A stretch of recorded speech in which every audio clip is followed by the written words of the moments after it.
激しくぶつかり合う肉体と肉体。ジュビアも熱い。熱い人だかい。ちょっとお姉さん。セクシーお姉さんカードからお姉さんか。開け処女級の扉。迷子サービス精神全開バージョン。また一人増えた。バスルームの清掃もお任せあれ。ルーシー様に今日もご奉仕。ゴミの分別大切です。いや待てハッピー。初代マスターの墓どこにあるか教えろ。話しかけた。知りません。そっか。しゃべった。だってあの二人が結婚して子供ができたら。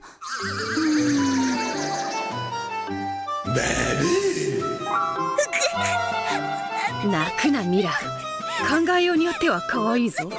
俺が間違ってた。やっぱパートナーはお前しかいねえ。つうか人生のパートナーになってくれ。はい、グレイ様。子供は何人？顔が赤いぞジュリア。熱か？いえ、大丈夫です。そうか。さてお前たちの目的を聞こうか。誰が貴様らなんぞに。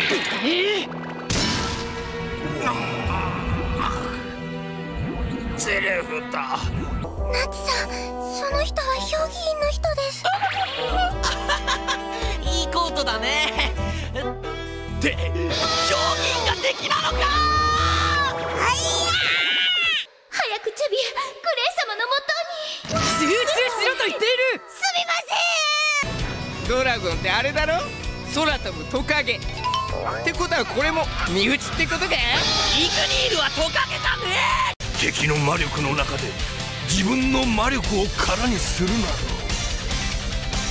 バカじゃないか。死ぬ気か。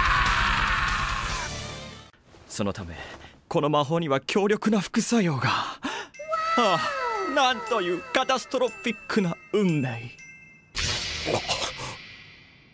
そんなこともあろうかと。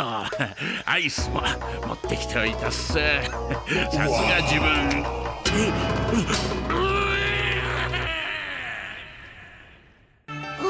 ガルナ島でリオンたちを利用してたやつ？